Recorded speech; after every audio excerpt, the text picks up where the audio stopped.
परिचय। माँ, मैंने जो रोटी बेली वो गोल नहीं है, मैं क्या करूं? ठीक है, तुम बेली हुई रोटी को लोई बनाकर फिर से कोशिश कर सकती हो। माँ, क्या मैं ऐसा कर सकती हूँ? हाँ सीमा, ये एक ऐसा परिवर्तन है जो दोबारा किया जा सकता है। बच्चों, इस पाठ में हम अपने चारों तरफ हो रहे परिवर्तनों और प्रतिवर्ती तथा अप्रतिवर्ती परिवर्तनों की जानकारी प्राप्त करेंगे। उद्देश्य। इस पाठ के अंत में आप निम्न करने में सक्षम हो जाएंगे: हमारे चारों ओर होने वाले परिवर्तनों का वर्णन करना, प्रतिवर्ती परिवर्तनों की व्याख्या करना, अप्रतिवर्ती परिवर्तनों की व्याख्या करना, प्रसार का वर्णन करना, वाष्पन का वर्णन करना, परिवर्तनों पर एक नजर। क्या आपने देखा है कि बीज कैसे उगते हैं? एक और बिंदु जिस पर गौर किया जाना चाहिए ये है कि बर्फ कैसे पिघलती है और पानी बनकर यह नदी में कैसे बहती है। ऐसा कैसे हो सकता है? ये सभी वे परिवर्तन हैं जो हमारे चारों ओर निरंतर होते रहते हैं। प्रतिवर्ती परिवर्तन। परिवर्तन दो प्रकार के होते हैं: प्रतिवर्ती और अप्रतिवर्ती। वे परिवर्तन जिन्हें दोबारा उनकी मूल अवस्था में बदल दिया जाए प्रतिवर्ती परिवर्तन होते हैं। आइए हम इसे आजमाएं। कुछ रेत लें और इसे पानी में मिलाएं। पानी में मिल जाने पर क्या आप रेत को पानी से अलग रख पाएंगे? चलिए दूसरे को देखते हैं।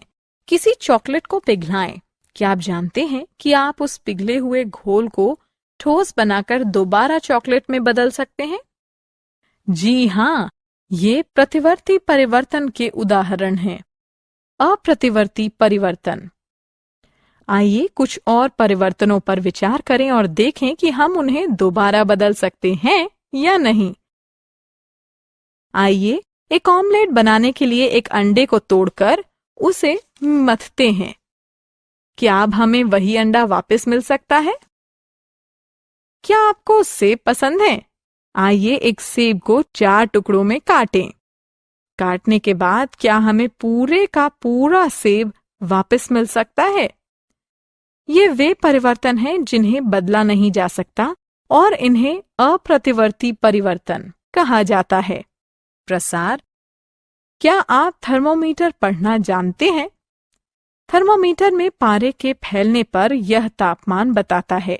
क्योंकि पारे की अवस्था में परिवर्तन होता है, इसलिए थर्मोमीटर तापमान बता पाता है। इस परिवर्तन को प्रसार कहा जाता है। आइए प्रसार का एक अन्य उदाहरण देखें। हम जिन ग्लासों का उपयोग पानी पीने के लिए करते हैं वे शीशे को गर्म करके मोड़कर तैयार किए जाते हैं।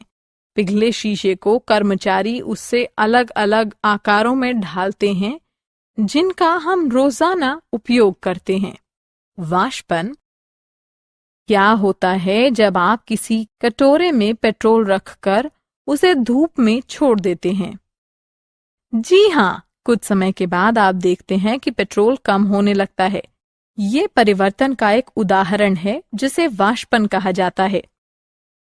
पदार्थों को मिलाना। 2 या 2 से अधिक पदार्थों को मिलाने पर परिवर्तन हो सकता है। उदाहरण के लिए, जब आप पानी और चीनी को मिलाते हैं तो चीनी पानी में घुल जाती है। चूंकि पानी के गुण में परिवर्तन हुआ है, इसलिए यह परिवर्तन अप्रतिवर्ती है। आइए एक और उदाहरण देखें। जब आप चाय की पत्ती गर्म पानी में मिलाते हैं तो आप पाएंगे कि पदार्थों को मिलाने से एक परिवर्तन होता है। इस स्थिति में यह परिवर्तन अप्रतिवर्ती है।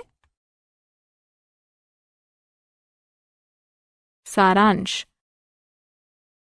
आइए हमने जो कुछ सीखा है उसे संक्षेप में दोहराएं। हमारे चारों ओर परिवर्तन होते हैं। ये परिवर्तन जिन्हें उनकी मूल अवस्था में दोबारा बदला जा सकता है प्रतिवर्ती परिवर्तन होते हैं। जिन परिवर्तनों में हमें मूल पदार्थ नहीं मिले वे अप्रतिवर्ती परिवर्तन कहलाते हैं। गर्म करने पर पानी वाष्प में बदल जाता है। इसे वाष्पन कहते हैं।